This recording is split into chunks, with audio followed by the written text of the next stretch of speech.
Hey, this is Ken Loudon. Just bringing you my thoughts about the Ludum Dare 50 event that I just participated in. I just want to talk a little bit about the game that I made, the pit, and kind of how it all came about. Before the event, there's a bunch of themes that you could pick from and vote for. I think there was maybe like 10, about 10 that it narrowed it down to, so you kind of had a little bit of an idea of what it might be, the theme might be. So I thought, some of these themes were okay. One of the themes I wasn't too crazy about was Delay the Inevitable, and that was, of course, the one that was picked. And most of the reason why I didn't want that theme was because the last event, Ludum Dare 49, that I did, my game was kind of Delay the Inevitable.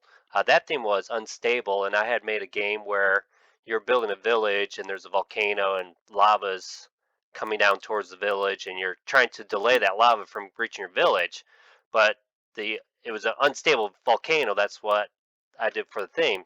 So I really didn't want Delay the Inevitable because I felt like my last game was about it. Well, when um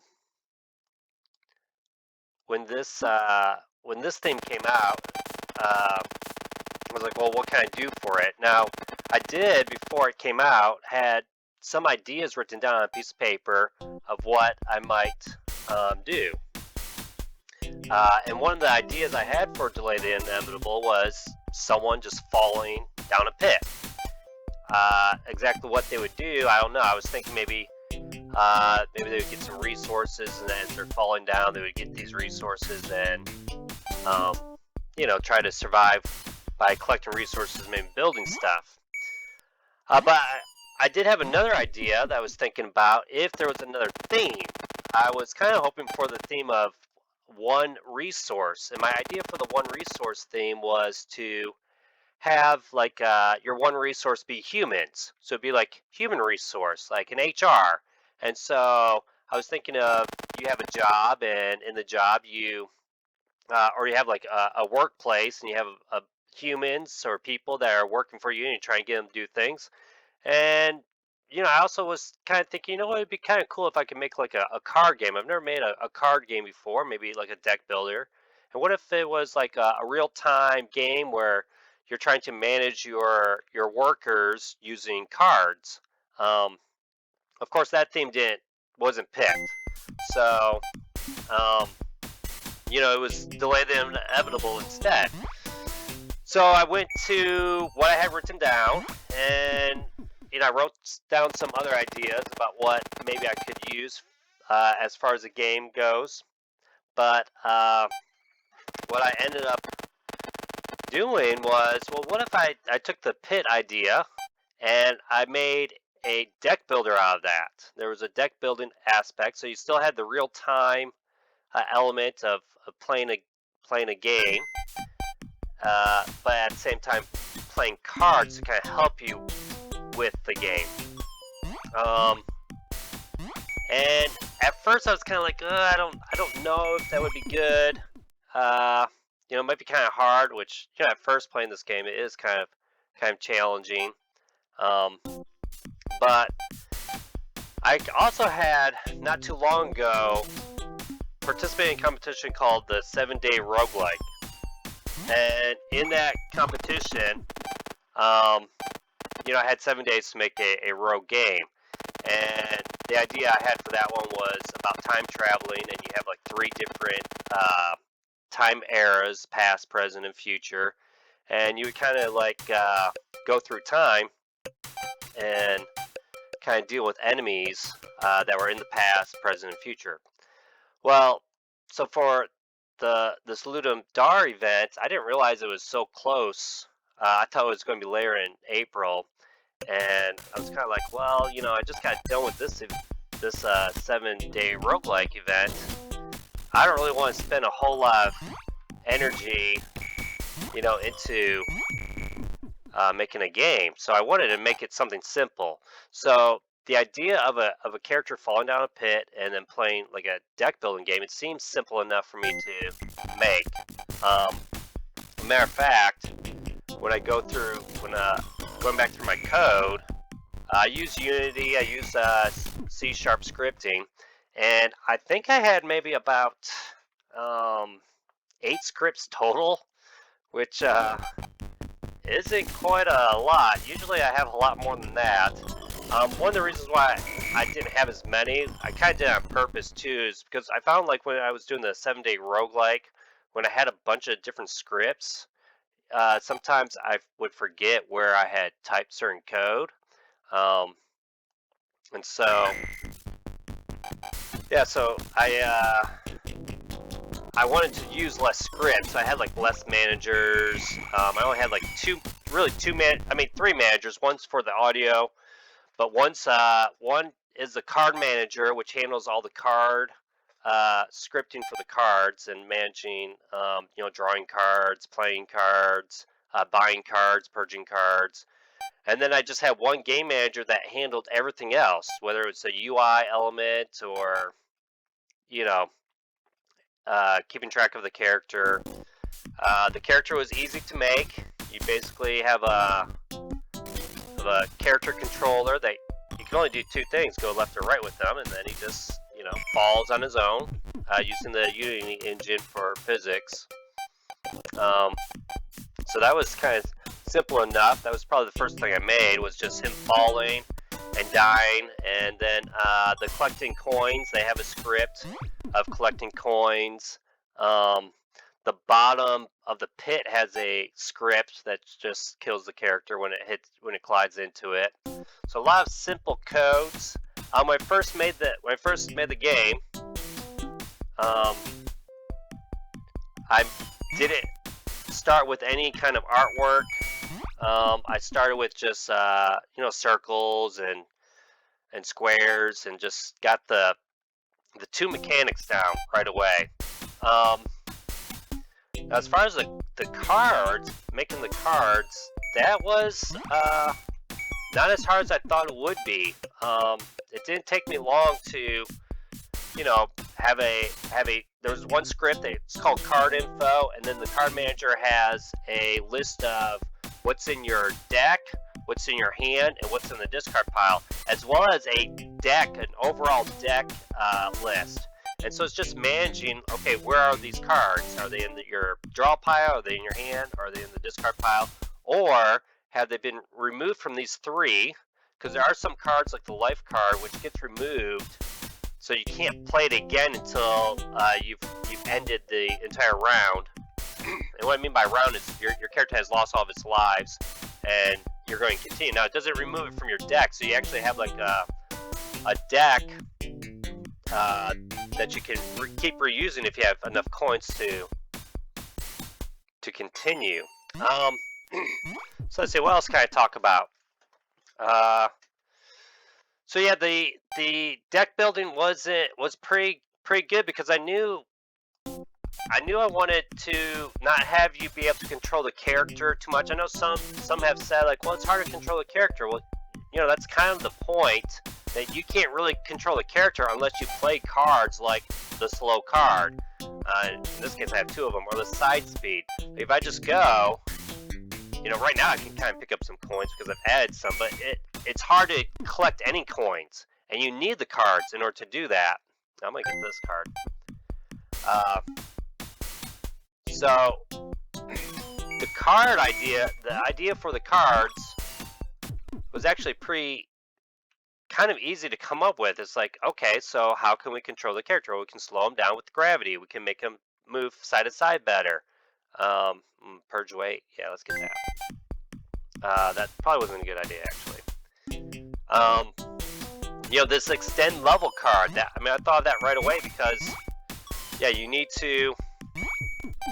want this pit to get further. So again, you're with the theme, delay the inevitable. You can see I'm not really even trying hard in it. I can keep getting at least 5 coins. So yeah, so those were some of the things that I wanted to put in there with the cards. Like, how can you change the environment. And then other cards were kind of easy, like, the collect coins.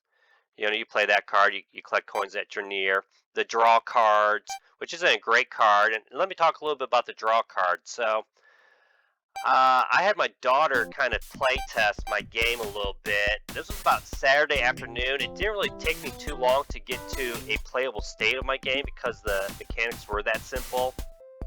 Um, so, so I had her play it, and originally you kept drawing the cards. After you played a card, you would draw a new one. You play another card, you draw a new one, and there was no hand size. You always draw up to 5, but when you play a draw card, it would give you even more than just the 5 cards. But what I found that she did when she was playing it is she just spammed clicking a card over and over again, and it would immediately draw one, and she was getting like the draw 3, draw. It was draw 3, draw 3, so she was drawing 3, and then by accident clicking like an extend level, then drawing again and extend, because before the draw card would come back into your hand, not your hand but back in your draw deck. And so I realized that right away I had to fix that, or you're just going to not really play the game. So that's when I thought of, well, let me have it where you don't draw your cards until after you die. So you can't just spam drawing cards over and over again. And then also with that draw card, I decided, okay, that's a little bit too powerful for it to go back into your draw deck. Let me just have it where you don't get it back. I probably made it to where the card's not even worth getting now. And I'll probably tweak it later, where maybe it does go back in your discard pile, or you can draw more than 5. So yeah, having her play test it, because when she plays some of my games, she'll just, she doesn't really try to play it the way it's supposed to be, which is good because she'll find out ways to just break the game. Another thing was the life card. So I had to have it where the life card wouldn't go back in your draw pile, because if it did, you could pretty much infinitely get continuing while you're just playing one run, because you play the life card, it goes back in your deck, and then you get it again, play it would just repeat itself. So that's where the idea of like some cards have to be like kind of removed but not purged. So as far as like the graphics go, I drew everything myself. Obviously, all this was done by myself for the compo. But I am pretty quick at drawing. I found out, like, in my first Ludum Dare event, I had actually tried to do like 3D graphics for it, and about halfway through, I was like, I can't do this. This is taking way too long, and I had to switch the graphics, and I went to just 2D.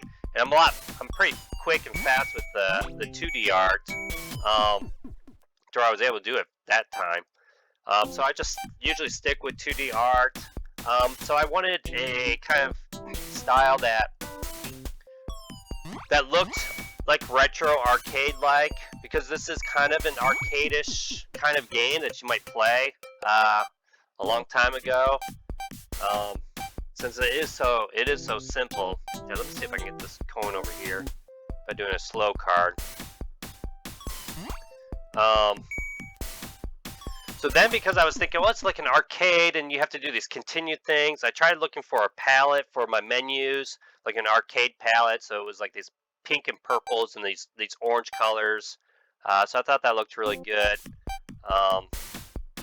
The character here actually originally didn't look like this.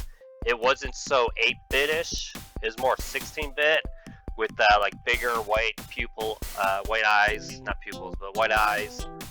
It looked a little bit bigger, and it didn't look as good as I think what this looks like. I also tried doing an animation where the hat would move back and forth, but when I did it, it didn't look good. So I was like, I think that arms waving back and forth are fine enough. One of the things that, when I was thinking of this game, was in my mind at the beginning, I was like, yeah, so this character's falling, and he's going to like kind of tell you about the game a little bit, and he would kind of make jokes about him dying right away and you not doing anything. And so I had that envisioned in my mind, and I was like, okay, that should be part of the tutorial. Now, if you've ever done one of these jams before, you know it's difficult to have the time to put in like a tutorial. I don't think any of my games have really had a proper tutorial in them before. But again, this game came out pretty easy because the mechanics aren't that hard or that complex. And so I did have plenty of time to put in a tutorial. Basically, like Saturday, the game was done, except for I just had to add content and add.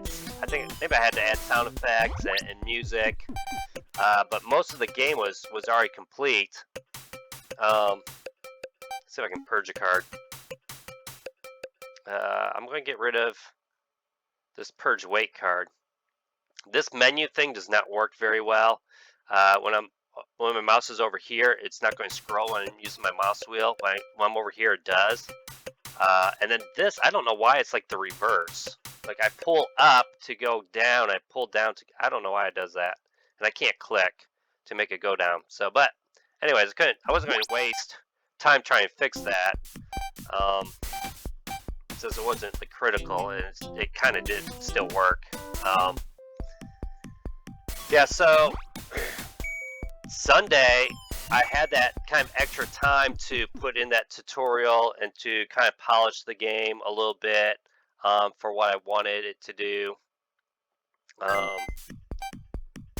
And what happened though was it was about an hour before the jam was over, and my goal was to try to get done an hour beforehand so I could just play the game.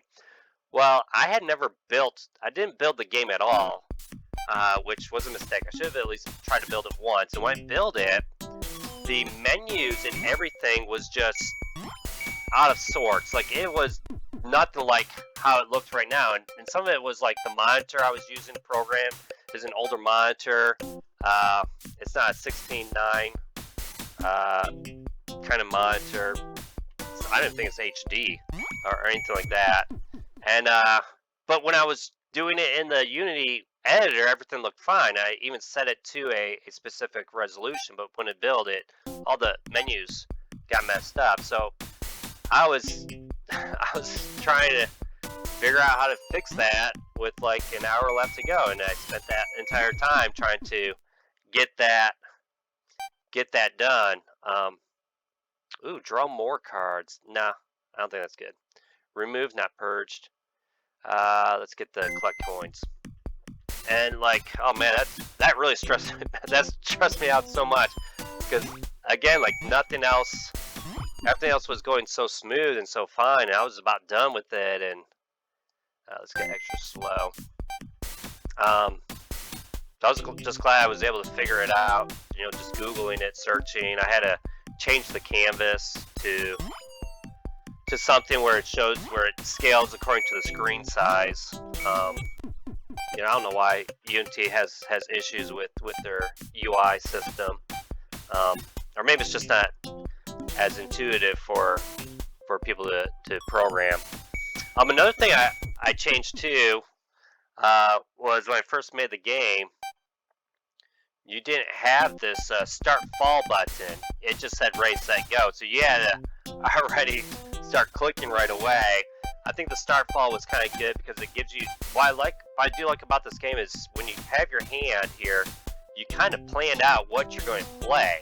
You're going to think, okay, I'm going to play the slow, and then I'm going to play the side speed, or maybe I'll do the extend level first, and then do these other things.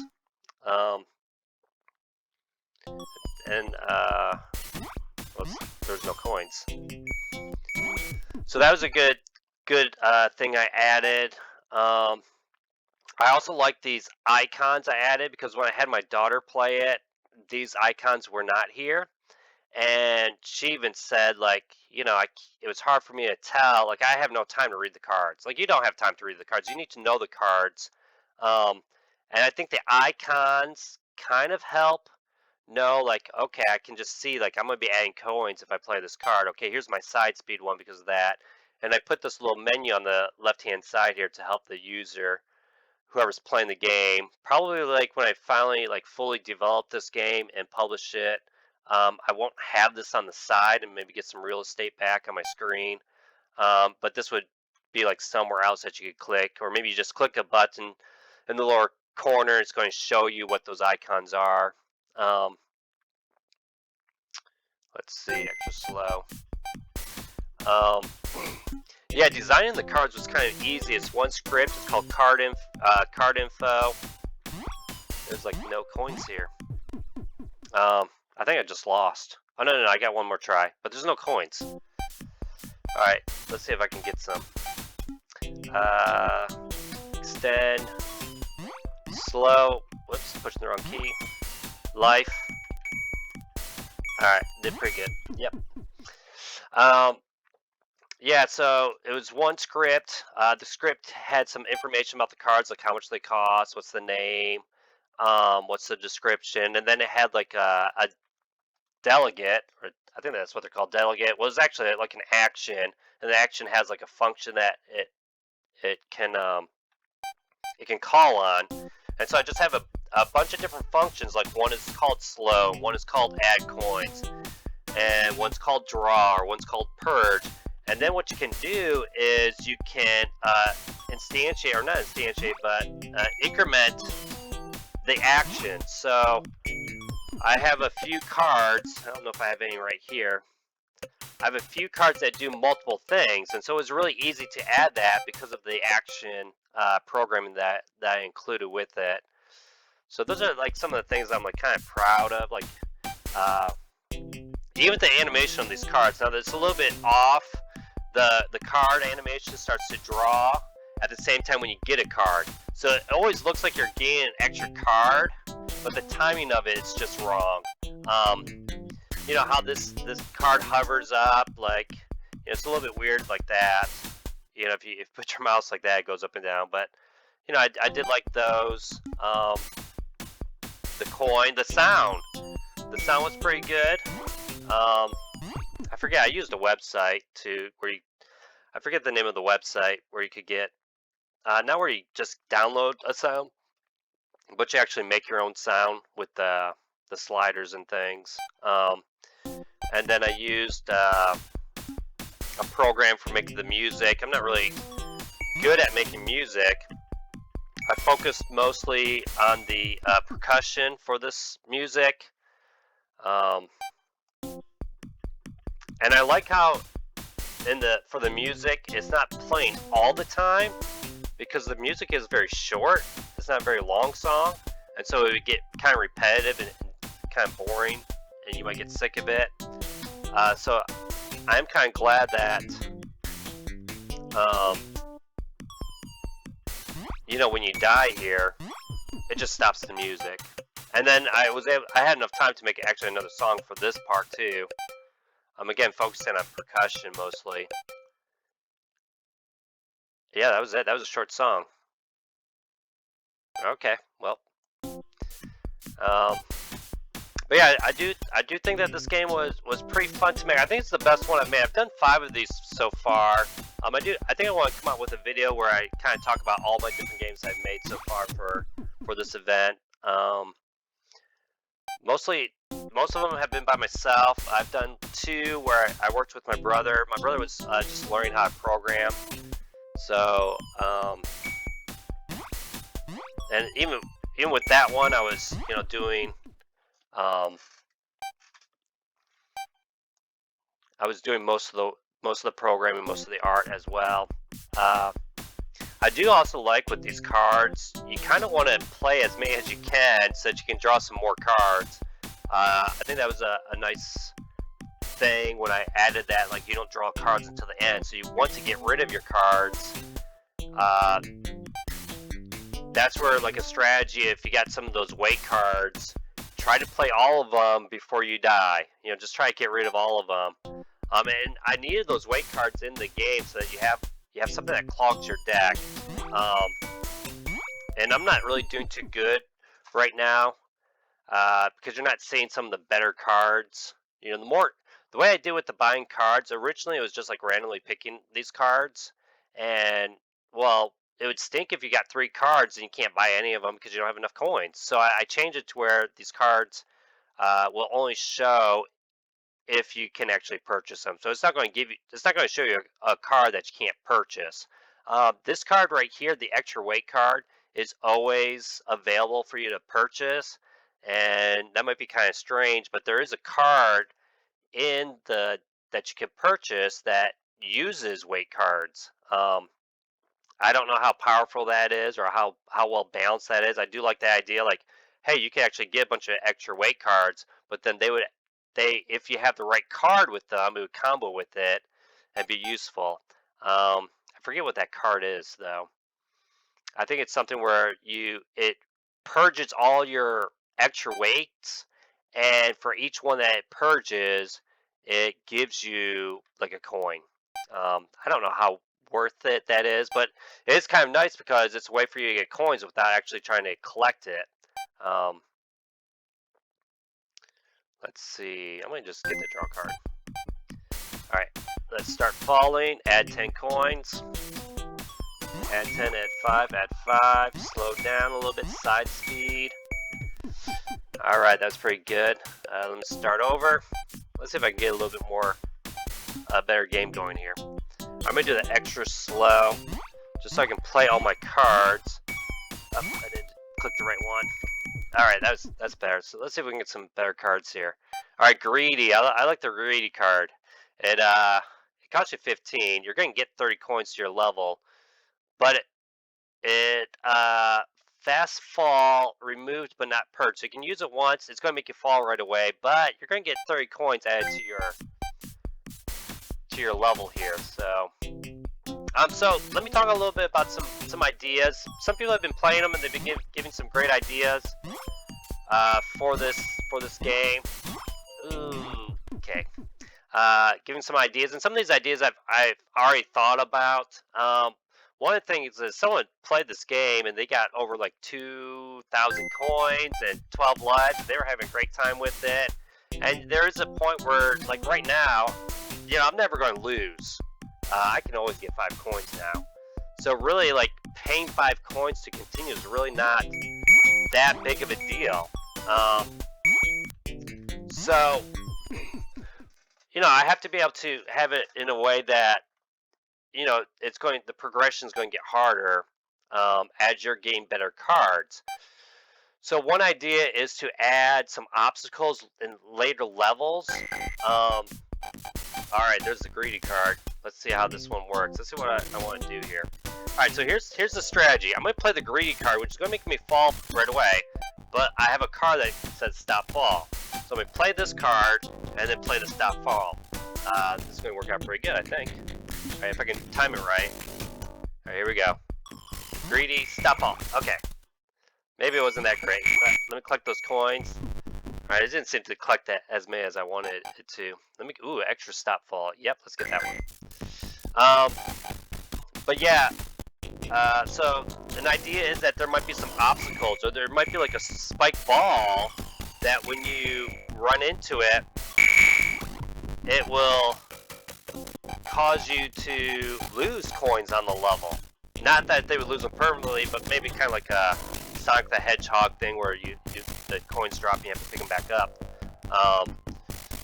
So that might be some interesting ideas. Like, okay, the game's going to get harder somehow, and then somehow you have to use more coins. A couple other players have suggested to increase the value of the continue. So after you've used the continue once, the next time it's going to increase a certain amount.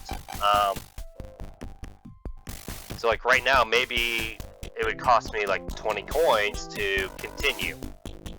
As far as like the progression of the leveling, because it's kind of hard to say like what's a level in my game, because technically if you get the extra life and you keep adding more lives and lives and lives, well, this level can actually last forever. So what's actually, let's get another greedy card. What could be considered the next level? So I'm thinking that the total amount of coins you have collected so far, there's no coins on the screen. the total number of coins you've collected so far would determine your level. Just some ideas.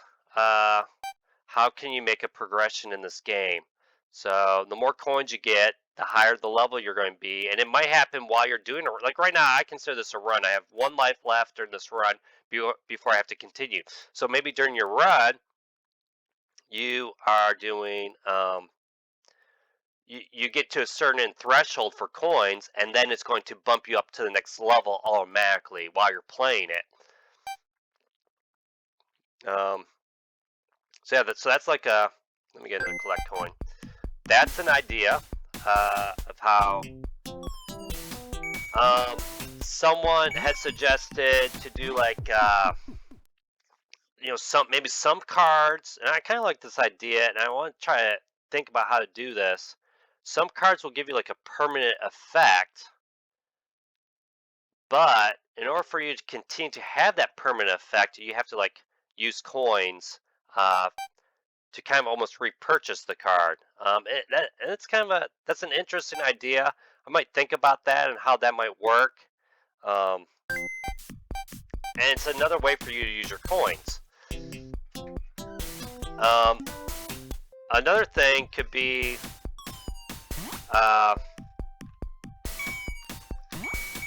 you have other characters that you could use, and then they would be unlocked. And for you to like permanently unlock them for your game, you would you have to spend coins to unlock them. Or like maybe different things you can unlock. Maybe skins for your character. I don't know, just maybe card styles, or maybe like special cards, like almost like a collectible card game. That's just some ideas. But yeah, I really enjoyed this game. I've been getting a lot of good feedbacks. I hope people are watching this channel. They probably aren't, but that's fine. It's all good. I'm gonna keep updating this and playing it and post more videos about it. But thanks a lot for watching, and see you next time.